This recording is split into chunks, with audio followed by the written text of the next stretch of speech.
If you constantly suffer from power failure and at night you can't sleep and you rely on a cpap machine, here's a very easy solution that's not going to cost you a fortune. So for sensitive medical devices, it is recommended to have a clean sine wave inverter that's going to generate 120 volts of sine wave electricity. But in this case, since the cpap machine relies on an adapter, all right, you don't have to worry about it because the adapter will already act as a filter if there is any issues. So your machine won't be damaged. So few options is, one of them is you can get a fully adapter battery packaged machines, which will provide the necessary power, which is convenient, easy to handle, but it's expensive. If you want to, let's say, go cheaper, well, there's this option where you can get a deep cycle battery or any battery, because these machines are not very demanding, and an inverter.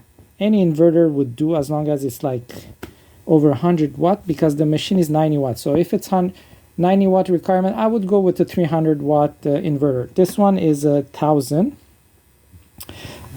So another thing, if you're a fisherman or you already have these at home, all you have to do is a power source of 12 volt and an inverter that converts 12 volt to 110. So in my case, it doesn't cost anything. I just rely on what I have instead of spending like 500 bucks.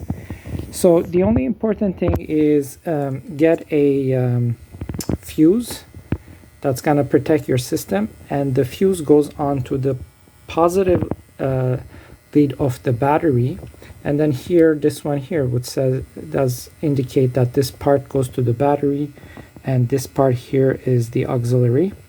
So these breakers are awesome because it just trips, let's say, or you can trip it yourself, and then all you do is put it back and it works. So make sure you have proper gauge wires. They recommend number 4s. I have here number 8s and 10s, which is sufficient for my job. And then from the fuse, the positive goes into the positive of this trip light inverter, and then the negative onto the negative, and then you just turn it on. Wait a few seconds, and it's ready to go. And with this, you can actually run 2 of those machines easily. It has 2 plugs. You can connect the extension cable without an issue. It will work. The only thing you want to keep short wires is all the DC area. So from the battery to the inverter, and from the battery to the fuse to the inverter. So they say that you should not exceed 10 feet of cable and have a good thick cable. The reason why is DC doesn't travel well as AC. So you could lose your power over long cables. So make sure these cables are short. Afterwards, any extension you can put, 15, 20, 30 feet, no problem. It's not gonna affect your machines. And other than that, you can pretty much run many electrical devices on these inverters. Just look at how much it needs. Like this one is 1,000 watt max, so you can run a TV, you can charge your phones, you can run many lights. You cannot run heaters, toaster ovens, hair dryer, because those are all 1,500.